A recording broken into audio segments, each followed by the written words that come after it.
ಅಲ್ಲಿ ಹೋದಾಗ ಏನಪ್ಪಂದ್ರೆ ಅವರು ತಂಬು ತಗೋ ಸಲಗ ಡೀಲರ್ದವರು ಒಂದು ಸಲ ಕರ್ಕೊಂಡು ಹೋಗ್ತಾರ, ಮತ್ತೊಂದು ಸಲ ಹೋದ್ರೆ ಅವ್ರು ಏನಪ್ಪಂತಂದ್ರೆ ಇರೋಂಗಿಲ್ಲ. ನೀವು ಕೊಡ್ತಕ್ಕಂಥ ಫ್ರೀ ಅಕ್ಕಿಯಲ್ಲಿ ಏನಪ್ಪಂತಂದ್ರೆ ಎಷ್ಟು ಸಲ ನಾವು ಡೀಲರ್ ಹತ್ರ ಹೋಗ್ಬೇಕು? ಇವತ್ತಿಗೂ ನನ್ನ ಕ್ಷೇತ್ರದಲ್ಲಿ, ನನ್ನ ಜಿಲ್ಲೆಯಲ್ಲಿ ಯಾವ ಗ್ರಾಮೀಣ ಪ್ರದೇಶದಲ್ಲಿ ಸಹ ಫುಡ್ ಗ್ರೇನ್ ಏನಪ್ಪಂತಂದ್ರೆ ಗ್ರಾಮೀಣ ಪ್ರದೇಶಕ್ಕೆ ಹೋಗಿ ಕೊಡಂಗಿಲ್ಲ. ಯಾವ ತಾಂಡಗಳಿಗೂ ಸಹ ಏನಪ್ಪಂದ್ರೆ ಫುಡ್ ಗ್ರೇನ್ ಹೋಗಿ ಏನಪ್ಪಂದ್ರೆ ಕೊಡಂಗಿಲ್ಲ. ನೀವು ಸರ್ಕಾರದ ಆದೇಶ ಇದೆ 100 ಕಾರ್ಡ್ಗಳಿಗೆ ಏನಪ್ಪಂತಂದ್ರೆ ತಾಂಡ ಅಟ್ಟಿ ಗೊಲ್ಲರಟ್ಟಿಗೆ ಮಾಡಬೇಕು ಅಂತ ತಿಳ್ಕೊಂಡು, ಬಹುತೇಕವಾಗಿ ನಮ್ಮ ಜಿಲ್ಲೆದಾಗ ಯಾವ ತಾಂಡಗಳಿಗೂ ಏನಪ್ಪಂತಂದ್ರೆ ಫುಡ್ ಗ್ರೇನ್ ಅನ್ನ ಕೊಡಂಗಿಲ್ಲ. ಇವತ್ತು ನಾನು 1.5 ತಿಂಗಳಿಂದ ನಮ್ಮ ಜಿಲ್ಲಾ ಮಟ್ಟದ ಅಧಿಕಾರಿಗಳಿಗೆ ಜನ ಬಂದು ಏನಪ್ಪಂದ್ರೆ ನಮ್ಮನ್ನು ಕೇಳ್ತಾ ಇದ್ದಾರೆ, ನಮ್ಮೂರಿಗೆ ಫುಡ್ ಗ್ರೇನ್ ಬರಂಗಿಲ್ಲ, ನಾವು 4-5 ಕಿಲೋಮೀಟರ್ ಏನಪ್ಪಂತಂದ್ರೆ ನಾವು ಹೋದ್ರೆ ಡೀಲರ್ ಏನಪ್ಪಂತಂದ್ರೆ ಊರಾಗಿರಂಗಿಲ್ಲ, ನಾವು ಹೋದಾಗ ಏನಪ್ಪ ತಂಬು ಕೊಡಕ್ಕೆ ಒಂದು ಸಲ ಹೋಗ್ಬೇಕು, ಮತ್ತೆ ಏನಪ್ಪ ಫುಡ್ ಗ್ರೇನ್ ತರಕ್ಕೆ ಏನಪ್ಪ ಒಂದು ಸಲ ಹೋಗ್ಬೇಕು. ನೀವು ಕೊಡ್ತಕ್ಕಂಥ ಫ್ರೀ ಭಾಗ್ಯಗಳು ಏನಪ್ಪ ಅವರೇ ಬಂದು ತಗೊಂಗಿತ್ತವ್ರು, ಇದಕ್ಕೇನು ಅರ್ಥ ಬರುತ್ತೆ ಅಧ್ಯಕ್ಷರೇ? ಒಂದು ನಿಮಿಷ ಸರ್. ಆಮೇಲೆ ನೀವು ಹೇಳಿರ್ತಕ್ಕಂಥದ್ದಿದೆ, ಹೊಸ ರೇಷನ್ಗಳನ್ನ ಕೊಡ್ಬೇಕಂತ ತಿಳ್ಕೊಂಡು ಹೇಳಿರಿ. ಇವತ್ತಿಗೂ ನಮ್ಮ ಜಿಲ್ಲೆಯಲ್ಲಿ ಹೊಸ ರೇಷನ್ಗಳು ಕೊಟ್ಟಿಲ್ಲ. ಮಾನ್ಯ ಸಚಿವರು ಏನಪ್ಪ ಉತ್ತರ ಕೊಡಬೇಕು. ಮಾನ್ಯ ಸದಸ್ಯರು 9-10 ಕಿಲೋಮೀಟರ್ ದೂರ ಅನ್ನೋ ವಿಷಯವನ್ನು ಪ್ರಸ್ತಾಪ ಮಾಡಿದ್ದಾರೆ.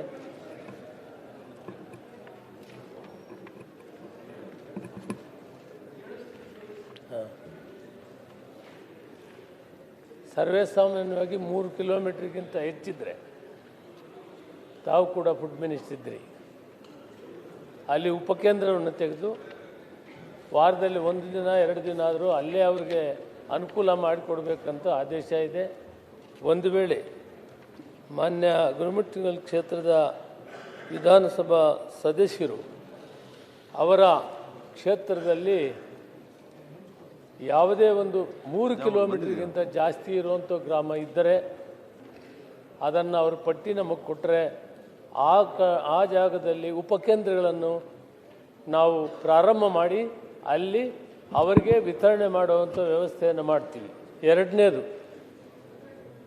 ತಾಂಡಗಳಿದ್ದರೆ ಆ ತಾಂಡಗಳಲ್ಲಿ 100 ಕಾರ್ಡ್ ಇದ್ದರೂ ಕೂಡ ಅಲ್ಲಿ ಅಂಗಡಿಯನ್ನು ಕೊಟ್ಟು ಅಲ್ಲಿ ನೇರವಾಗಿ ವಿತರಣೆ ಮಾಡುವಂಥ ಕಾರ್ಯಕ್ರಮವನ್ನು ಮಾಡ್ತೀವಿ.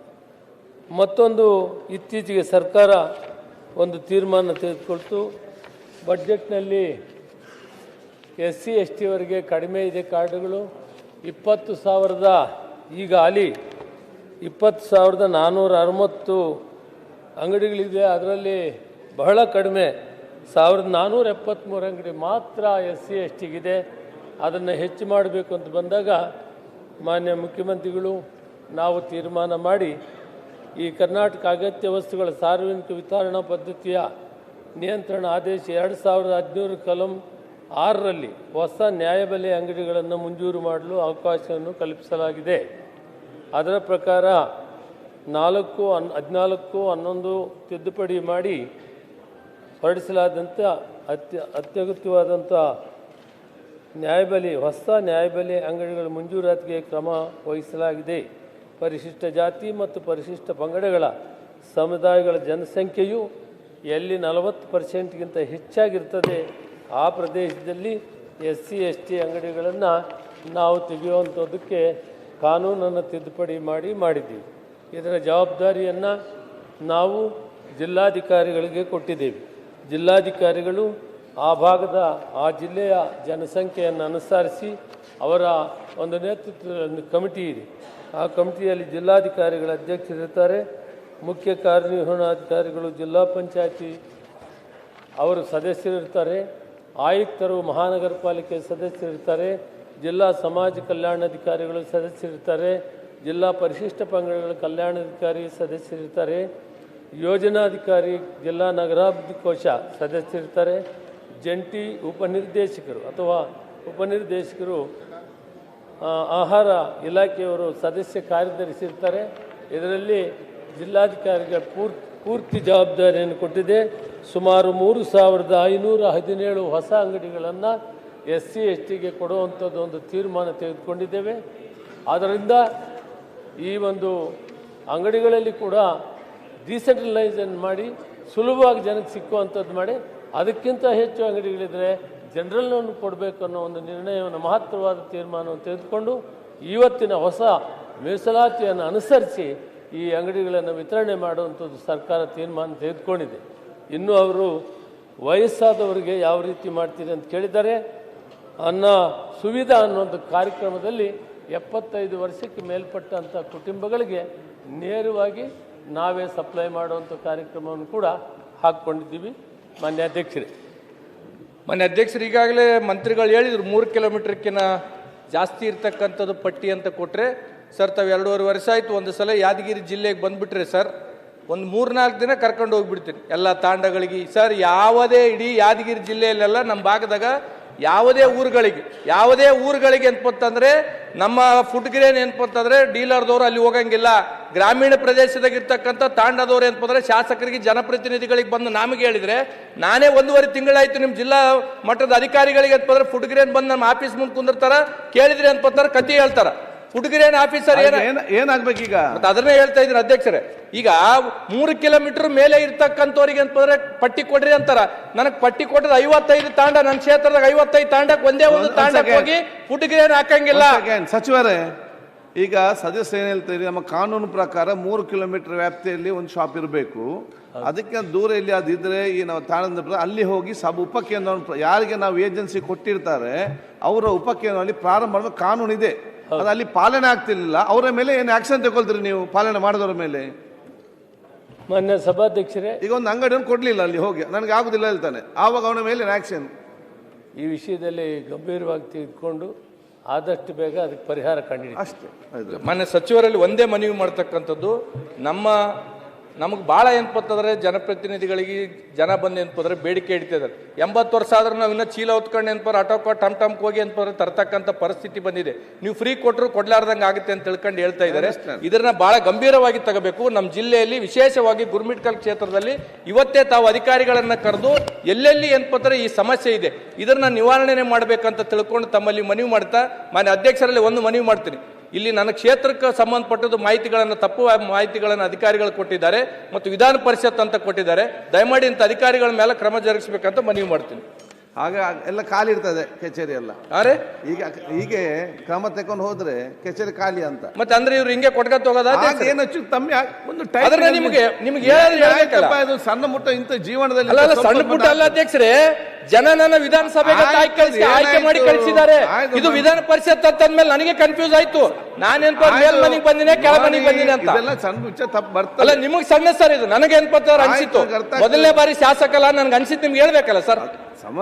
ಮಾನ್ಯ ಸಚಿವರೇ, ದಯಮಾಡಿ ನಮ್ಮ ಮನವಿಯನ್ನ ಆದಷ್ಟು ಬೇಗ ಏನಪ್ಪಂತಂದ್ರೆ ಪುರಸ್ಕರಿಸಿ ಇದ್ರ ಬಗ್ಗೆ ಕ್ರಮ ಜರುಗಿಸಬೇಕಂತ ತಮ್ಮಲ್ಲಿ ಮನವಿ ಮಾಡ್ತೀನಿ. ಮಹೇಶ್ ತೆಂಗಿನಕಾಯಿ. ಮಾನ್ಯ ಅಧ್ಯಕ್ಷರೇ, ಚುಕ್ಕೆ ಗುರುತಿನ ಪ್ರಶ್ನೆ 47 ಶಾಲಾ ಶಿಕ್ಷಣ ಮತ್ತು ಸಾಕ್ಷರತಾ ಸಚಿವರನ್ನು ಕೇಳಬಯಸ್ತೇನೆ.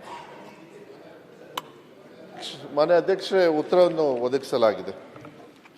ಮಾನ್ಯ ಅಧ್ಯಕ್ಷರೇ, ಸಚಿವರು ಉತ್ತರವನ್ನು ಕೊಟ್ಟಿದ್ದಾರೆ. ಒಂದು 4 ಪ್ರಶ್ನೆಗಳನ್ನು ನಾನು ಕೇಳಿದ್ದೆ, 5 ಪ್ರಶ್ನೆಗಳನ್ನು ಒಟ್ಟು ಕೇಳಿದ್ದೆ ಶಿಕ್ಷಣಕ್ಕೆ ಸಂಬಂಧಪಟ್ಟಿರ್ತಕ್ಕಂಥದ್ದನ್ನು. ಅನುದಾನದ ಬಗ್ಗೆ ಕೂಡ ಕೇಳಿದ್ದೆ ನಾನು.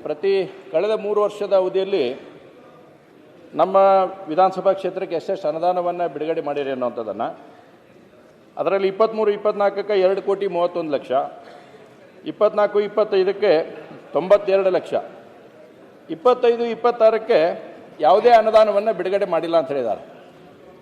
ಅಂದರೆ ಸರ್ಕಾರದ ಕಡೆ ದುಡ್ಡಿಲ್ವಾ ಅಥವಾ ಏನು ಕಾರಣ ಅನ್ನುವಂಥದ್ದನ್ನು ಮಾನ್ಯ ಶಿಕ್ಷಣ ಸಚಿವರು ಇದಕ್ಕೆ ಸ್ಪಷ್ಟೀಕರಣ ಕೊಡಬೇಕನ್ನೋಂಥ ವಿನಂತಿಯನ್ನು ಮಾಡ್ತೇನೆ. ಮಾನ್ಯ ಅಧ್ಯಕ್ಷರೇ, ಈ ಪ್ರಶ್ನೆ ನಮಗೆ ಬಂದಾಗ ನಾನು ಯಾವುದೋ ಅಲೋಕೇಶನ್ಸು ಮಾಡಿರಲಿಲ್ಲ. ಈಗ ನಿಮಗೂ ಕೂಡ ರೂಮ್ಸನ್ನು ಕೊಡ್ತಕ್ಕಂಥದ್ದು ರಿಪೇರಿಗೆ ಇವತ್ತು, ಅಂದರೆ ನಿನ್ನೆ ಮೊನ್ನೆ ಇಲ್ಲಿ ಬಂದ ಮೇಲೇ ನಾನು ಸೈನ್ ಮಾಡಿದ್ದೀನಿ. ಅದು ಇವತ್ತು ಇಲ್ಲ ನಾಳೆ ಒಳಗೆ ಗೌರ್ಮೆಂಟ್ ಆರ್ಡರ್ ಕೂಡ ಆಗ್ತದೆ. ಸುಮಾರು ರಾಜ್ಯ ಮಟ್ಟದಲ್ಲಿ ಹೊಸ ರೂಮ್ಸಿಗೆ 360 ಕೋಟಿಯನ್ನು ಎಲ್ಲ ಕಡೆಯೂ ಕೂಡ ಬಿಡುಗಡೆ ಮಾಡ್ತಕ್ಕಂಥದ್ದನ್ನಾಗಲೇ ವ್ಯವಸ್ಥೆಯನ್ನು ಮಾಡಿದ್ದೀನಿ. ರಿಪೇರಿಗೆ ಸುಮಾರು 100 ಕೋಟಿಯನ್ನು ಕೊಡ್ತಕ್ಕಂಥದ್ದು, ಟಾಯ್ಲೆಟ್ಸಿಗೆ ಶೌಚಾಲಯಕ್ಕೆ 90 ಕೋಟಿ, ಮತ್ತು PU ಇದಕ್ಕೆ ಟೋಟಲ್ಲು ಹೊಸ ರೂಮ್ಸು ಟಾಯ್ಲೆಟು ರಿಪೇರಿ ಎಲ್ಲ ಸೇರಿ 97 ಕೋಟಿ. ಅದು ಇವತ್ತು ಸಾಯಂಕಾಲ ಇಲ್ಲ ನಾಳೆ ಒಳಗೆ ನಿಮಗೆ ಆರ್ಡರ್ ಕೂಡ ಕೊಟ್ಟು ನಿಮ್ಮ ಕ್ಷೇತ್ರಕ್ಕೆ ಎಷ್ಟು ಬಂದಿದೆ ಅಂಥೇಳಿ ನಾನು ವೈಯಕ್ತಿಕವಾಗೂ ಕೂಡ ತಲುಪಿಸ್ತಕ್ಕಂಥ. ಅದು ಯಾಕೆ ಬರ್ದಿಲ್ಲ ಅಂದರೆ ಇಲ್ಲಿ ಬಂದ ಮೇಲೆ ಮಾಡಿದ್ವಿ ಅದನ್ನು, ಅದಕ್ಕೋಸ್ಕರ. ಅಲ್ಲ, ಮಾನ್ಯ ಸಚಿವರಲ್ಲಿ ವಿನಂತಿ ಮಾಡ್ತೇನೆ. ಯಾಕೆಂದರೆ 25-26ನೇ ವರ್ಷ ಈಗಾಗಲೇ ನಾವು ಡಿಸೆಂಬರ್ದಲ್ಲಿ ಬಂದಿದ್ದೇವೆ. ಇನ್ನು 3 ತಿಂಗಳು ಮಾತ್ರ ಐತಿ. ಈಗ ಅನುದಾನ ತೊಗೊಂಬಂದ್ವಿ ಅಂತಂದ್ರೆ 3 ತಿಂಗಳದೊಳಗೆ ಏನು ಮಾಡೋಕ್ಕಾಗತ್ತೆ ಅನ್ನೋಂಥದ್ದನ್ನು. ಶೈಕ್ಷಣಿಕ ವರ್ಷ ಅಂದರೆ ನಾವು ಪ್ರಾರಂಭದಿಂದ ಹಿಡ್ಕೊಂಡು ಆ ವರ್ಷದ ಒಳಗಡೆ ಸರಿಯಾಗಿರ್ತಕ್ಕಂಥ ಅಲೋಕೇಶನನ್ನು ಮಾಡಬೇಕಾಯ್ತು. ಆದರೆ ಇವತ್ತಿನವರೆಗೂ ಕೂಡ ಡಿಸೆಂಬರ್ ತಿಂಗಳದಿದ್ದೇವೆ, ಇನ್ನು 3 ತಿಂಗಳಿಗೆ ನಮ್ಮ ಶಾಲೆ ಮುಗಿತಾವೆ. ಅದ್ರ ಅಲೋಕೇಶನ್ ಮಾಡೋಕ್ಕೆ ಏನು ಸಮಸ್ಯೆ, ಸರ್ಕಾರದ ಕಡೆ ಏನು ಅನ್ನುವಂಥದ್ದನ್ನು ಕೂಡ ಇದ್ರಾಗ ಸ್ಪಷ್ಟೀಕರಣ ಆಗ್ತಾಯಿಲ್ಲ. ಸಚಿವರು ಹೇಳಿದ್ದಾರೆ ಈಗ ನಾವು ಬಂದೈತಿ, ನಾವು ಗ್ರ್ಯಾಂಟ್ ಮಾಡ್ತೀವಿ ಅಂತಕ್ಕಂಥದ್ದನ್ನು. ಆದರೆ 3 ತಿಂಗಳ ಅವಧಿಯಲ್ಲಿ ನಾವು ಅದನ್ನು ಅಲೋಕೇಶನ್ ಮಾಡಿ ನೀವು ಟೆಂಡರ್ ಮಾಡಿ ಪ್ರಕ್ರಿಯೆನ ಮುಗಿಸ್ಬೇಕಾಗತ್ತೆ. ಇಸ್ ಇಟ್ ಪಾಸಿಬಲ್ ಅನ್ನುವಂಥದ್ದನ್ನು ಕೂಡ ಮಾನ್ಯ ಸಚಿವರು ತಿಳಿಸ್ಬೇಕು ದಯವಿಟ್ಟು. ಇಲ್ಲ, ಆಗುತ್ತೆ ಮಾನ್ಯ ಅಧ್ಯಕ್ಷರೇ, ಏನು ತೊಂದರೆ ಆಗಲ್ಲ. ಅದನ್ನು ಮೂರು ವಾರದ ಹಿಂದೆ ಕ್ಯಾಬಿನೆಟಲ್ಲಿ ಕ್ಲಿಯರ್ ಆಯಿತು ನನಗೆ. ಆದ ತಕ್ಷಣನೂ ಕೂಡ ನಮ್ಮ ಎಲ್ಲ ಕಡೆನೂ ನಾವು ಡೀಟೇಲ್ಸ್ ತರಿಸಿ ಯಾವುದಾದ್ರು ಪ್ರಯಾರಿಟಿ ಅದನ್ನೆಲ್ಲ ತೊಗೊಂಡಿದ್ದೀನಿ ಮತ್ತು ಇಮಿಡಿಯೇಟಾಗಿ ಕೆಲಸ ಸ್ಟಾರ್ಟ್ ಆಗ್ತದೆ. ಅದನ್ನು ನಾನು ಗ್ಯಾರಂಟಿನೂ ಕೂಡ ಸದನಕ್ಕೆ ಕೊಡಲಿಕ್ಕೆ ಇಷ್ಟಪಡ್ತೀನಿ. ಯಾಕೆಂದರೆ ಎಲ್ಲರದ್ದು ಕೂಡ ಅದು ಬರ್ತದೆ. ನಾನು ಆದಷ್ಟು ಬೇಗ ಕೆಲಸ ಪೂರ್ಣ ಮಾಡ್ತಕ್ಕಂಥ ಕೆಲಸ ಸ್ಟಾರ್ಟ್ ಮಾಡಿ ಪೂರ್ಣ ಮಾಡ್ತಕ್ಕಂಥದ್ದು. ಹಣದ ಕೊರತೆ ಯಾವುದಕ್ಕೂ ಕಮ್ಮಿ ಇಲ್ಲ. ಹಣದ ತೊಂದರೆ ಅದು ನೀವು ವಿಶ್ವಾಸ ಇಟ್ಕೊಳ್ಳಿ, ಹಣದ ಕೊರತೆ ಯಾವುದೇ ಕಾರಣಕ್ಕೂ ಇಲ್ಲ. ಮಾನ್ಯ ಸಚಿವರೇ, ಇಲ್ಲ ಮುಗಿದಿಲ್ಲ, 1 ಮಿನಿಟ್ ತಡಿ ಸಾಹೇಬ್ರೆ. ಅಲ್ಲ, ಇನ್ನೂ ಮುಂದೆ ಕ್ವಶನ್ ಅದ, 1-2 ನಿಮಿಷ ತಡ್ಕೊಂಡು ನೀವು ನಮ್ಮವ್ರ ಮತ್ತೆ ದೌಡ್ ಮುಗಿಸ್ಬೇಡ್ರಿ. ಒಳ್ಳೆ ಇವತ್ತು ನಾನು ಆಟದ ಮೈದಾನ ಬಗ್ಗೆ ಕೂಡ ಕೇಳಿದ್ದೆ. ಇದರಲ್ಲಿ ಎಷ್ಟು ಶಾಲೆಗಳಿಗೆ ಆಟದ ಮೈದಾನ ಅದಾವ ಗೌರ್ಮೆಂಟ್ ಸ್ಕೂಲ್ಗೆ ಅಂತೇಳಿ. ಇವತ್ತು ಬೇರೆ ಸ್ಕೂಲಿಗೆ ನಾವು ಏನಾದರೂ ನೀವು ಪ್ರೈವೇಟ್ ಸ್ಕೂಲ್ನವ್ರು ಕೇಳಕ್ಕೆ ಹೋದ್ರೆ ನೀವೆಲ್ಲ ರಿಸ್ಟ್ರಿಕ್ಷನ್ ಆಗ್ತೀರಿ, ಇಷ್ಟು ಆಟದ ಮೈದಾನ ಇರಬೇಕು, ಇಷ್ಟು ಜಾಗ ಇರಬೇಕು ಎಲ್ಲ ಅಂತೇಳಿ. ನೋಡಿ, ಇವತ್ತು ನಮ್ಮ ಕಡೆನೂ ಕೂಡ 24 ಶಾಲೆಗಳಲ್ಲಿ 10 ಶಾಲೆಗೆ ಇನ್ನೂ ಮಟ್ಟ ಆಟದ ಮೈದಾನ ಇಲ್ಲ. 14 ಶಾಲೆಗೆ ಮಾತ್ರ ಆಟದ ಮೈದಾನ ಐತಿ. ಉಳಿದ 10 ಶಾಲೆಗೆ ಆಟದ ಮೈದಾನ ಇಲ್ಲ. ಒಂದೇದು. ಎರಡನೇದು, ನನ್ನ ಕೊನೆ ಪ್ರಶ್ನೆ ಕೂಡ ಇದೆ ಅಧ್ಯಕ್ಷರೇ. ಇದರಲ್ಲಿ ಒಂದು ಕರೆಕ್ಷನ್ ನನ್ನ ಕಡೆಯಿಂದ ಮಾಡ್ಕೊಂಡು ನಾನು ಕೇಳಕ್ಕೆ ಇಚ್ಛೆಪಡ್ತೇನೆ. ಶೈಕ್ಷಣಿಕ ವರ್ಷದಲ್ಲಿ ಶೂ ಮತ್ತು ಸಾಕ್ಸನ್ನು ಎಷ್ಟು ಕೊಟ್ಟಾರಂತ ಆಗಬೇಕಾಗಿತ್ತು. ಬಟ್ ನನ್ನ ಕಡೆಯಿಂದ ಒಂದು ಸಣ್ಣ 24-25 ಅಂತ ಆಗೋದೈತೆ, ಅದನ್ನು ಕರೆಕ್ಷನ್ ಮಾಡಿ ಹೇಳಕ್ಕೆ ಇಚ್ಛೆಪಡ್ತೇನೆ. ಸನ್ಮಾನ್ಯ ಅಧ್ಯಕ್ಷರೇ, ಇವತ್ತು ಶೈಕ್ಷಣಿಕ ವರ್ಷ ಆಲ್ಮೋಸ್ಟ್ ಮುಗಿಲಿಕ್ಕೆ ಬಂದಿದ್ದೇವೆ. ಅದರ ಶೂ ಮತ್ತು ಸಾಕ್ಸನ್ನು ನಾನು ಅದನ್ನ ಹೇಳ್ತಾ ಇದ್ದೇನೆ, ಕರೆಕ್ಷನ್ ಮಾಡಿ ಹೇಳ್ತಾ ಇದ್ದೀನಿ. ಶೈಕ್ಷಣಿಕ ವರ್ಷದ ಬಗ್ಗೆ ಅಂತ ಹೇಳಿದರೆ ನೀವು ಉತ್ತರ ಕೊಟ್ಟಿದ್ದೀರಿ 24-25 ಅಂತೇಳಿ, ಬಟ್ 25 ಅನ್ನೋದು ಆಗ್ತಾಯಿದೆ. ನೋಡಿ, ಇವತ್ತಿನವರೆಗೂ ಕೂಡ ನಾನು 9 ಜಿಲ್ಲೆಗಳದ ನಿಮಗೊಂದು ಎಕ್ಸಾಂಪಲ್ ಕೊಡೋಕೆ ಇಚ್ಛೆಪಡ್ತೇನೆ. ಬೆಳಗಾವಿ ಜಿಲ್ಲೆಗೆ 5,10,00,000, ಬಾಗಲಕೋಟೆ ಜಿಲ್ಲೆಗೆ 4,37,00,000, ಚಿಕ್ಕೋಡಿ ಜಿಲ್ಲೆಗೆ 5,78,00,000, ಧಾರವಾಡ ಜಿಲ್ಲೆಗೆ 4,98,00,000 ಈ ಥರ ಅಲೋಕೇಶನನ್ನು ಮಾಡಿದ್ದಾರೆ ಶಿಕ್ಷಣ ಸಚಿವರು. ಆದರೆ ಇದರಲ್ಲಿ ಬಿಡುಗಡೆ ಆಗಿರ್ತಕ್ಕಂಥ ಅನುದಾನ ಎಷ್ಟು ಅಂತಂದರೆ, ಇವತ್ತು ನೋಡಿ, ಬೆಳಗಾವಿ ಜಿಲ್ಲೆಗೆ 3,88,00,000 ರೂಪಾಯಿ ಬಿಡುಗಡೆ ಆಗಿದೆ. ಇನ್ನೂ 1,27,00,000 ಬಾಕಿ ಐತಿ. ಧಾರವಾಡ ಜಿಲ್ಲೆಗೆ 2,57,38,195 ಬಿಡುಗಡೆ ಆಗೈತಿ. 2,41,41,193 ರೂಪಾಯಿ ಬಿಡುಗಡೆ ಐತಿ. ಮಾನ್ಯ ಅಧ್ಯಕ್ಷರೇ, ಇವತ್ತು ಈಗಾಗಲೇ ಶಾಲೆ ಮುಗಿ ಹಂತಕ್ಕೆ ಬಂದೈತಿ. ಇವತ್ತು ಮಕ್ಕಳು ಮಳೆಗಾಲ ಬಂದಾಗ ಬರೇ ಕಾಲಿಲ್ಲ ಅಡ್ಡಾಡ್ಕೊಂತ ಹೋದ್ರು. ಮಳೆಗಾಲದಾಗ, ಬೇಸಿಗೆಗಾಲ ಬಂದಾಗ ಕಾಲು ಸುಡಿಸ್ಕೊಂತ ಹೋದ್ರು. ಚಳಿಗಾಲದಾಗ ಇವತ್ತು ಕಾಲು ಇಟ್ಕೊಂಡು ಹೋಗುವಂಥ ಪರಿಸ್ಥಿತಿ ಬಂದೈತಿ. ಯಾಕೆ ಇನ್ನೂವರೆಗೂ ಕೂಡ ಸರ್ಕಾರ ಶೂ ಸಾಕ್ಸ್ ಕೊಡ್ಲಾರ್ದಷ್ಟು ಮಟ್ಟಕ್ಕೆ ಬಂತ ಇವತ್ತು ಸರ್ಕಾರ? ಯಾವ ಕಾರಣಕ್ಕಾಗಿ ಇನ್ನೂ ಮಟ್ಟ ಶೂ ಸಾಕ್ಸ್ ಕೊಡಕ್ಕೆ ಆಗ್ತಾ ಇಲ್ಲ ಸರ್ಕಾರಕ್ಕೆ? ಇವತ್ತು ನೋಡಿ, ಟೋಟಲ್ ನಿಮ್ಮ ಗ್ರಾಂಟ್ ಅನ್ನು ಹಿಡಿದ್ರೆ 24,53,23,17 ರೂಪಾಯಿ ಬಿಡುಗಡೆ ಮಾಡಿದ್ರೆ 11,68,46,596 ರೂಪಾಯಿನ ಕೇವಲ 9 ಜಿಲ್ಲೆಗೆ ಬಾಕಿ ಇಟ್ಕೊಂಡಿದ್ದಾರೆ. ನಾನು ಆಗ್ಲೇ ಹೇಳಿದೆ, ಇನ್ನು 3 ತಿಂಗಳು ಉಳಿದೈತೆ ಮಾನ್ಯ ಸಚಿವರೇ. ಇವತ್ತಿನವರೆಗೆ ಮಕ್ಕಳಿಗೆ ಶೂ ಮತ್ತು ಬೂಟ್ ಕೊಡಲಾರ್ದಂಥ ಪರಿಸ್ಥಿತಿ ಮತ್ತ ಸರ್ಕಾರಕ್ಕೆ. ಯಾವ ಕಾರಣಕ್ಕೆ ಕೊಡ್ತಾ ಇಲ್ಲ ನೀವು ಮಕ್ಕಳಿಗೆ? ಮಕ್ಕಳು ಬಿಸಿಲಲ್ಲಿ ಅಡ್ಡಾಡ್ಯಾರ, ಮಳೆಯಾಗ ಅಡ್ಡಾಡ್ಯಾರ, ಚಳಿಯಾಗ ಅಡ್ಡಾಡ್ತಾ ಇದ್ದಾರ. ಮಾನ್ಯ ಅಧ್ಯಕ್ಷರೇ, ಈ ಶೂ ಸಾಕ್ಸ್ ಕೊಡೋದ್ರಲ್ಲಿ ಏನಾಗ್ತದೆ ಅಂತ ಹೇಳಿದರೆ, ಅಡ್ಮಿಷನ್ನು ಕ್ಲೋಸ್ ಆಗೋದು ಜೂನಿಗೆ ಮೆಜಾರಿಟಿ ಮುಗೀತದೆ, ಜೂನ್ ಎಂಡಿಗೆ ಮುಗೀತದೆ. ಅದಾದಮೇಲೆ ಜುಲೈಯಲ್ಲೂ ಇರುತ್ತೆ, ಆಗಸ್ಟಲ್ಲೂ ಇರ್ತದೆ. ಅದು ಯಾವಾಗಲೂ ಕೂಡ ನಡೀತಾ ಇರ್ತದೆ. 1 ಪೈಸಾನೂ ಕಮ್ಮಿ ಇಲ್ಲ. ಸುಮಾರು 117 ಕೋಟಿ ನಮ್ಮ ಹತ್ರ ಇದೆ. ಸುಮಾರು ಆಗಲೇ ನನಗೆ ಗೊತ್ತಿರೋ ಪ್ರಕಾರ 97 ಕೋಟಿಯನ್ನು ಈಗ ಎಲ್ಲ ಡಿಸ್ಪ್ಯಾಚ್ ಮಾಡಿ ಆಮೇಲೆ ನೇರವಾಗಿ ನಾವು SDMC ಅವರಿಗೆ ಕೊಡ್ತೀವಿ. ನಾವು DDP ಅವ್ರ ಮೂಲಕನೋ ಇಲ್ಲಾಂದರೆ ಅದು ಕಮಿಷನರಿಗೆ ಹೋಗಿ, ಕಮಿಷನರಿಂದ ನಮ್ಮ ಪ್ರಿನ್ಸಿಪಲ್ ಸೆಕ್ರೆಟರಿಯಿಂದ ಕಮಿಷನರಿಗಾಗಲೇ ದುಡ್ಡು ಡೆಪಾಸಿಟು ಆಗಿದೆ. ಅವ್ರ ಅಕೌಂಟ್ ಕೊಟ್ಟ ಮೇಲೆ ಕೆಲವು ಕಡೆಗೆ ಏನಾಗ್ತದೆ, ಅವ್ರು ಸ್ಲೋ ಕೊಡ್ತಾರೆ ಪರ್ಚೇಸಿಂಗು, ಎಷ್ಟು ಜನರು ಮಕ್ಕಳಿದ್ದಾರೆ ಅಂಥೇಳಿ. ಆದರೆ ದುಡ್ಡು ಶಾರ್ಟೇಜ್ ಇದೆ, ಅದಕ್ಕೋಸ್ಕರನೇ ಕೊಟ್ಟಿಲ್ಲ ಅನ್ನೋದು ಸಂಪೂರ್ಣವಾಗಿ ಅದು ತಪ್ಪು ಮಾಹಿತಿ. ಯಾವುದಾದ್ರು ಎಲ್ಲೆಲ್ಲಿ ಅವ್ರ ಮಾಹಿತಿ ಕೊಟ್ಟ ತಕ್ಷಣ ನೇರವಾಗಿ ಅವರಿಗೆ SDMC ಅವ್ರಿಗೆ ದುಡ್ಡು ಕೊಟ್ಟು ಬಿಡ್ತಾರೆ. ಯಾರು ಮಧ್ಯವರ್ತಿನೂ ಇರಲ್ಲ, ಯಾರ್ದು ಇರೋದಿಲ್ಲ. ಯಾವುದಾದ್ರೂ ಹಾಗೆ ವೈಯಕ್ತಿಕವಾಗಿ ಯಾವುದಾದ್ರು ಪರ್ಟಿಕ್ಯುಲರ್ ಇದ್ದರೆ ನನಗೆ ಅದನ್ನ ಗಮನ ತಂದರೆ ಬೈ ಚಾನ್ಸ್ ನಮ್ಮ ಇಲಾಖೆಯವರು ಏನಾದ್ರು ಅದನ್ನು ಮಿಸ್ಮ್ಯಾನೇಜ್ಮೆಂಟ್ ಮಾಡಿದರೆ ಅವ್ರ ಮೇಲೆ ಕ್ರಮನೂ ಕೂಡ ತಗೊಳ್ತೀವಿ. ಅದನ್ನು ಆದಷ್ಟು ಬೇಗ ಶೂ ಸಾಕ್ಸ್ ಕೊಡ್ತಕ್ಕಂಥದ್ದನ್ನು. ಬಟ್ ಯಾವುದೇ ಕಾರಣಕ್ಕೂ ಹಣದ ಸಮಸ್ಯೆ ಇದೆ ಅಂತೇಳಿ ನೀವೇನು ಹೇಳ್ತಾ ಇದ್ದೀರಿ, ಅದನ್ನು ದಯವಿಟ್ಟು ಆ ಥರ ತಗೊಳಕ್ಕೆ ಹೋಗಬೇಡಿ. SDMC ಅವರು ನಮಗೆ ಮಾಹಿತಿ ಕೊಟ್ಟ ತಕ್ಷಣ ಮಾಹಿತಿಯನ್ನು ನಮ್ಮ ಇಲಾಖೆಯವರು ಏನಾದ್ರು ಲೇಟಾಗಿ ಕೊಟ್ಟರು, ಅದರಿಂದ ಇದಕ್ಕೆ ತೊಂದರೆ ಆಗಿದೆ ಅಂದರೆ ನಾನು ಆ ಅಧಿಕಾರಿಗಳ ಮೇಲೆ ಆಕ್ಷನ್ ತಗೊಳ್ತಕ್ಕಂಥ ವ್ಯವಸ್ಥೆನ ನಾನು 100% ನಾವು ಮಾಡಿ.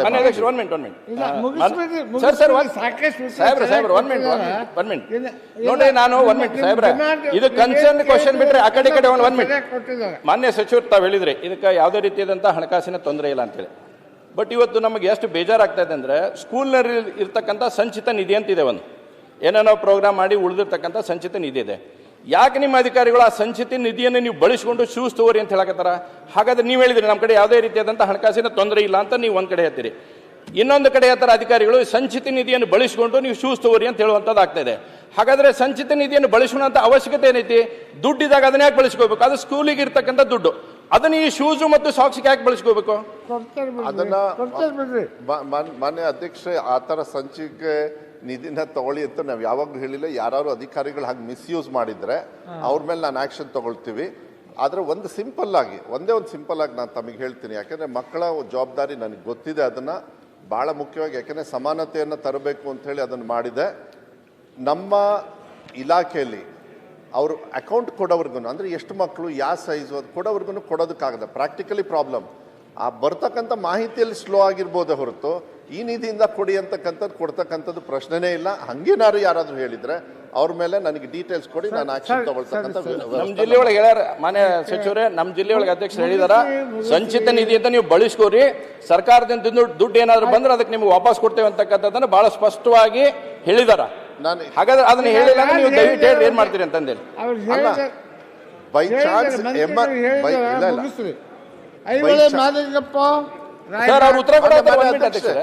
ಅದನ್ನ ನೋಡ್ಬಿಟ್ಟು ನಾನು ಕರೆಕ್ಟ್ ಆಗಿ ಹೇಳ್ತೀನಿ. ನಾನು ಇವಾಗಲೇ ಒಂದು ಅರ್ಧ ಗಂಟೆಯಲ್ಲಿ ತಮಗೆ ಹೇಳ್ತೀನಿ. ನಾನು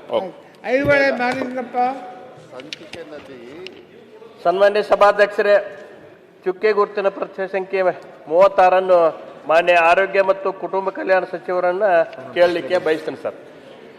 ಮಾನ್ಯ ಸಭಾಧ್ಯಕ್ಷರೇ, ಉತ್ತರವನ್ನು ಒದಗಿಸಲಾಗಿದೆ. ಸನ್ಮಾನ್ಯ ಸಭಾಧ್ಯಕ್ಷರೇ, ಸಚಿವರು ಉತ್ತರವನ್ನು ಕೊಟ್ಟಿದ್ದಾರೆ. ಈಗ ನಾ ಅವ್ರನ್ನೇನು ಕೇಳಿದ್ರೆ ತಾಯಿ ಮಕ್ಕಳ ಆಸ್ಪತ್ರೆ ಬೇಕಂತೇಳಿ ನಾ ಕೇಳಿದ್ರೆ ಅವರು ಹೆರಿಗೆ ಸಂಖ್ಯೆ ಕಡಿಮೆ ಐತಿ, ಕೊಡೋಕ್ಕಾಗಂಗಿಲ್ಲ ಅಂತ ಹೇಳ್ತಾರೆ. ಆ ಹೆರಿಗೆ ಸಂಖ್ಯೆ ಕಡಿಮೆ, ಡಾಕ್ಟರ್ಸ್ ಇಲ್ಲ ಅಲ್ಲಿ.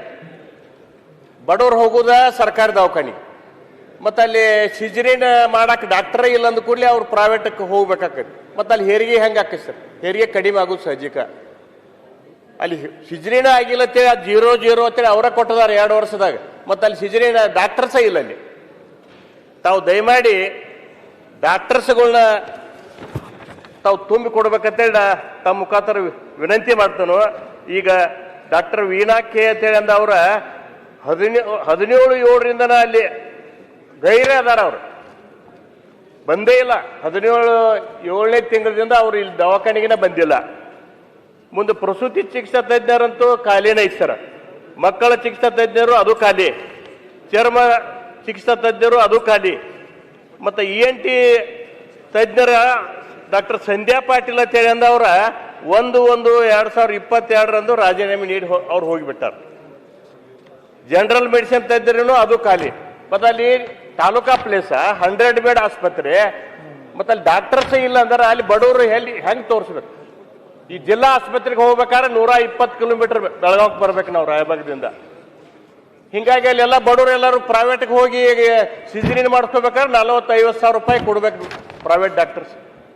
ಅದಕ್ಕೆ ದಯಮಾಡಿ ತಮ್ಮ ಮುಖಾಂತರ ನಾ ಸಚಿವರಲ್ಲಿ ಕಳಕಳಿ ವಿನಂತಿ ಮಾಡ್ತಾನೋ, ಆದಷ್ಟು ಬೇಗ ಈ ಎಲ್ಲ ತಜ್ಞ ವೈದ್ಯರು ಏನು ಖಾಲಿ ಅದಾವಲ್ಲ ಇವರೆಲ್ಲರೂ ಬೇಗ ನಮಗೆ ತುಂಬಿ ಕೊಡಬೇಕು. ಮತ್ತು ತಾಯಿ ಮಕ್ಕಳ ಆಸ್ಪತ್ರೆನೂ ಕೂಡ ನಮಗಲ್ಲಿ ತಾಲೂಕು ಆಸ್ಪತ್ರೆ 100 ಬೆಡ್ ಇರೋದ್ರಿಂದ ಅದನ್ನು ಮುಂಜೂರು ಮಾಡಿ ಕೊಡ್ಬೇಕಂತ ಕಳಕಳಿ ವಿನಂತಿ ಮಾಡ್ತಾರೆ. ಆಮೇಲೆ ತಾಯಿ ಮಕ್ಕಳ ಆಸ್ಪತ್ರೆ ಆಮೇಲೆ ನೋಡ. ಅದಕ್ಕೆ ಮಾನ್ಯ ಸಭಾಧ್ಯಕ್ಷರೇ, ಅವರ ಒಂದು ಸಮಸ್ಯೆಯಿಂದನೇ ಅವರಿಗೆ ಉತ್ತರ ಸಿಗ್ತಾ ಇದೆ. ಇರುವಂಥ ಆಸ್ಪತ್ರೆನೇ ಈಗ ಸಂಪೂರ್ಣ ಉಪಯೋಗ ಆಗದೇ ಇರತಕ್ಕಂಥ ಪರಿಸ್ಥಿತಿ ಇದ್ದಾಗ ಇನ್ನು ಹೊಸ ತಾಯಿ ಮಕ್ಕಳ ಆಸ್ಪತ್ರೆಯನ್ನು ನಾವು ಕೊಡಿಸುವಂಥದ್ರಲ್ಲಿ ಯಾವುದೇ ರೀತಿಯ ಅರ್ಥ ಇರೋದಿಲ್ಲ. ಆದ್ದರಿಂದ ನಮ್ಮ ಉದ್ದೇಶ, ನಾನು ಆವಾಗಲೇ ಸುನೀಲ್ ಅವರು ನಾವು ಇಲ್ಲೇ ಚರ್ಚೆ ಮಾಡೋದು, ಆಮೇಲೆ ಬೇರೆ ನಮ್ಮ ಪ್ರಶ್ನೆ ಹಾಕಿದ್ರಲ್ಲ ಅದನ್ನು ಆ ಚರ್ಚೆಯಲ್ಲಿ ಆ ಒಂದು ಪ್ರಶ್ನೆಯಲ್ಲಿ ಆ ಉತ್ತರ ಈಗಾಗಲೇ ಚರ್ಚೆ ನಡೆದಿದೆ. ನಮ್ಮ ಉದ್ದೇಶ ಈ ತಾಲೂಕು ಆಸ್ಪತ್ರೆಗಳಲ್ಲಿ ಈಗ ನೀವು ಹೇಳ್ದಂಗೆ ನಿಮ್ಮ ಆಸ್ಪತ್ರೆಯಲ್ಲಿ ಈಗ ಕಿವಿ ಮೂಗು ತಜ್ಞರು ಖಾಲಿ ಇದೆ, ಶಸ್ತ್ರಚಿಕಿತ್ಸಕರು ಇದ್ದಾರೆ, ನೇತ್ರ ತಜ್ಞರು ಇದ್ದಾರೆ, ಮಕ್ಕಳ ತಜ್ಞರು ಇಲ್ಲ, ಅರವಳಿಕೆ ತಜ್ಞರಿದ್ದಾರೆ, ಆಮೇಲೆ ಮೂಳೆ ಚಿಕಿತ್ಸೆ ತಜ್ಞರಿದ್ದಾರೆ, ಸ್ತ್ರೀರೋಗ ತಜ್ಞರು ಇಲ್ಲ. ಸೊ ಈ ಥರ ಸಮಸ್ಯೆ ಈ ಥರ ಎಲ್ಲ ಇದ್ದಾಗ ಈಗ ನಮ್ಮ ಉದ್ದೇಶ ಏನಂತ ಹೇಳಿದ್ರೆ ಇಲ್ಲಿ ಕಡ್ಡಾಯವಾಗಿ ಈ ಸೇವೆಗಳು ಸಿಗಬೇಕು. ಅದಕ್ಕೇನೆ ನಾವು ನಿಮ್ಗೆ ಈಗ ಸ್ತ್ರೀರೋಗ ತಜ್ಞರಿಲ್ಲ, ನಾವು ನಿಮಗೆ 2 ಕೊಡ್ತೀವಿ. 2 ಸ್ತ್ರೀರೋಗ ತಜ್ಞರು, 2 ಅರವಳಿಕೆ ತಜ್ಞರು, 2 ಮಕ್ಕಳ ತಜ್ಞರು, 1 ರೇಡಿಯಾಲಜಿಸ್ಟು, 1 ಫಿಸಿಷಿಯನ್ ಕಂಪಲ್ಸರಿ ಇರಬೇಕು ಅಂತ ಮಾಡ್ತಾ ಇರೋದು. ಮತ್ತು ಉಳಿದ ಡಾಕ್ಟರ್ಗಳು ಯಾರು ಇರ್ತಾರೆ, ಅವರ ಡೆಂಟಿಸ್ಟ್ ಇರ್ಬೋದು, ಚರ್ಮರೋಗ ತಜ್ಞರು ಅವರೆಲ್ಲ. ಅದನ್ನ ಈ ಥರ ಮಾಡಿದ್ರೆ ಯಾವಾಗ ಅವ್ರಿಗೆ ಅರ್ಹತೆ ಬಂದೇ ಬರ್ತದೆ. ಯಾಕಂದರೆ ಹೆಚ್ಚಿನ ಹೆರಿಗೆಗಳು ಮತ್ತು ಸೆಕ್ಷನ್ಗಳು ಮತ್ತು ಬೇರೆ ಬೇರೆ ಎಲ್ಲ ಪ್ರೊಸೀಜರ್ಸ್ ಆದಾಗ ಅವರ ಆಸ್ಪತ್ರೆ ಇಂಪ್ರೂವ್ ಆಗ್ತದೆ. ಅದ ನಂತರ ಅವ್ರಿಗೆ MCHಗೂ ಕೂಡ ಕ್ವಾಲಿಫೈ ಆಗ್ತಾರೆ. MCH ಕ್ವಾಲಿಫೈ ಆದಾಗ ಅವ್ರಿಗೆ MCH ಆಸ್ಪತ್ರೆ ನಾನು ಶಿಫಾರಸ್ ಮಾಡಿ ಕೊಡಿಸ್ಕೊಡ್ಬೋದು. ಅದಕ್ಕೆ ಏನು ಸಮಸ್ಯೆ ಇಲ್ಲ. ಕೇಂದ್ರ ಸರ್ಕಾರದ ಹಣ, ನಮ್ಮ ಹಣ ಎರಡನ್ನೂ ಕೂಡ ಜೋಡಿಸಿ ಕೊಡಿಸ್ಬೋದು. ಅದಕ್ಕೆ ನಾವೀಗ ಏನು ಈ ಒಂದು ಉದ್ದೇಶ ಇಟ್ಕೊಂಡಿದ್ದೀವಿ, ಈ ಒಂದು ಸುಧಾರಣೆ ಕ್ರಮ ಉದ್ದೇಶ ಇದೇ ಮಾನ್ಯ ಸಭಾಧ್ಯಕ್ಷರೇ. ಇದನ್ನು ನಾವು ಮಾಡಿ ಸರಿಪಡಿಸಿದ್ರೆ ನಮ್ಮ ವ್ಯವಸ್ಥೆ ಸದೃಢ ಆಗಬೇಕು. ನಾವು ಎಲ್ಲವನ್ನೂ ಕೂಡ ಮಾಡೋಕ್ಕೋಗಿ ಯಾವುದನ್ನು ಕೂಡ ಸರಿಯಾಗಿ ಕೊಡೋಕೆ ಆಗದೆ ಹೋದರೆ ಅವಾಗ ಏನು ಪ್ರಯೋಜನ? ನಮ್ಗೆ ಇದೂ ಬೇಕು ಅದೂ ಬೇಕು ಅಂತ ಹೇಳಿದ್ರೆ ಸರ್ಕಾರದಲ್ಲಿ ಎಲ್ಲ ರೀತಿಯ ಬೇಕಾದಷ್ಟು ಸಂಪನ್ಮೂಲ ಇದ್ದಿದ್ದರೆ ನಾವೆಲ್ಲವನ್ನು ಮಾಡ್ಬೋದು. ಅದೇ ನಾವು ಸಂಪನ್ಮೂಲ ಇತಿಮಿತಿಯಲ್ಲೇ ನಾವು ಕೆಲಸ ಮಾಡಬೇಕು. ಸೊ ಯಾವ ಸಂಪನ್ಮೂಲ ಇದೆ, ಆರ್ಥಿಕ ಇರ್ಬೋದು ಅಥವಾ ಮಾನವ ಸಂಪನ್ಮೂಲ ಇರ್ಬೋದು, ಎಲ್ಲವೂ ಕೂಡ ಸದ್ಬಳಕೆ ಆಗಬೇಕು, ಪೂರ್ತಿ ಪ್ರಮಾಣದ ಉಪಯೋಗಕ್ಕೆ ಬರಬೇಕು. ಅದನ್ನು ಮಾಡ್ತಾ ಇದ್ದೀವಿ. ಖಂಡಿತವಾಗಿಯೂ ನಿಮಗೆ ನಮ್ಮ ಉದ್ದೇಶದ ಪ್ರಕಾರ ನಾವೀಗ ಏನು ನಾವು ಮಾಡ್ತಾ ಇದ್ದೀವಿ. ಆದರೆ ನಿಮಗೆ ಎಲ್ಲ ಸ್ಪೆಷಲಿಸ್ಟ್ಗಳು ಬರ್ತಾರೆ ನಿಮಗೆ. ಅವಾಗ ನಿಮ್ಮ ಆಸ್ಪತ್ರೆ ಇಂಪ್ರೂವ್ ಆಗ್ತದೆ. ಇಂಪ್ರೂವ್ ಆದ ನಂತರ ತಾವು ಬಂದು ನಾವು ಕೇಳಿ, ಸರ್ ನಮ್ಮಲ್ಲಿ ಆಸ್ಪತ್ರೆ ಈ ಥರ ಇಂಪ್ರೂವ್ ಆಗಿದೆ, MCH ಬೇಕು ಅಂತ ನೀವು ಕೇಳಿ 100ಕ್ಕೆ 100 ನಾನು ನಿಮಗೆ MCH ಆಸ್ಪತ್ರೆ ಕೊಡಿಸ್ಕೊಡ್ತೀನಿ. ಅವಾಗ ಅದ್ರ ಬಗ್ಗೆ ಯಾವುದೇ ಸಮಸ್ಯೆ ಇಲ್ಲ. ಸನ್ಮಾನ್ಯ ಸಭಾಧ್ಯಕ್ಷರೇ, ಈಗ ತಾಯಿ ಮಕ್ಕಳ ಆಸ್ಪತ್ರೆ ಅಂತೂ ಕೊಡಕ್ಕಾಗಿಲ್ಲ ಅಂತಂದ್ರೆ ಆಗಿಲ್ಲ ಸರ್. ಈ ಖಾಲಿ ಇದ್ದ ಡಾಕ್ಟರ್ಸ್ ನೀವು ಯಾವಾಗ ತುಂಬ್ತಾರೆ ಅದನ್ನ ಹೇಳ್ರಿ ನನಗೆ. ಯಾಕಂತಂದ್ರ ಈಗ ಶ್ರೀಮಂತರು ಯಾರು ಹೋಗೋದಿಲ್ಲ ಸರ್ ನಮ್ ಸರ್ಕಾರ ದವಾಖಾನಿಗೆ, ಬಡವ್ರು ಹೋಗವ್ರ. ಈಗ ಬಡವರು ಈಗ ಅಲ್ಲಿ ವೈದ್ಯರೇ ಇಲ್ಲ ಅಂದ್ರೆ ಪಾಪ ಅವ್ರ ಈಗ ಡೆಲಿವರಿ ಅಲ್ಲಿ ಸಿಜ್ರಿನಕ್ಕೆ ಹೊರಗೆ ಹೋಗ್ಬೇಕಾದ್ರೆ 40-50 ಸಾವಿರ ರೂಪಾಯಿ ಕೊಡ್ಬೇಕು. ನಮ್ಮ ಈಗ ಜಿಲ್ಲಾ ಆಸ್ಪತ್ರೆಗೆ ಹೋಗ್ಬೇಕಾದ್ರೆ 120 ಕಿಲೋಮೀಟರ್ ಸರ್. ಅದೇ ಪರಿಗಣಿಸಿ ನಾವು ಈಗ ಸರ್ ನಮ್ಗೆ 2 ದಿವಸ ನಾವೀಗಾಗಲೇ ಅದನ್ನ ಇವತ್ತು ನೋಟಿಫೈ ಮಾಡ್ತಾ ಇದ್ದೀವಿ. ಬರೋ ತಿಂಗಳಷ್ಟೊತ್ತಿಗೆ ಅದೆಲ್ಲ ಕೂಡ ನಾವು ಕೌನ್ಸಿಲಿಂಗ್ ಮಾಡಿ ಎಲ್ಲ ಕಡೆ ಮರು ನೇಮಕಾತಿ ಮಾಡ್ತೀವಿ. ಆದ್ರಿಂದ ನಿಮಗೆ ಈಗ ಡಿಸೆಂಬರ್ ಜನವರಿ ತಿಂಗಳಿಗೆ ಮಾಡಿಸ್ಕೊಡ್ತಕ್ಕಂಥ ಕೆಲಸ ಮಾಡ್ತೀನಿ. ಧನ್ಯವಾದ. ನಾರಾಯಣಸ್ವಾಮಿ, ಬಂಗಾರಪೇಟೆ ನಾರಾಯಣಸ್ವಾಮಿ.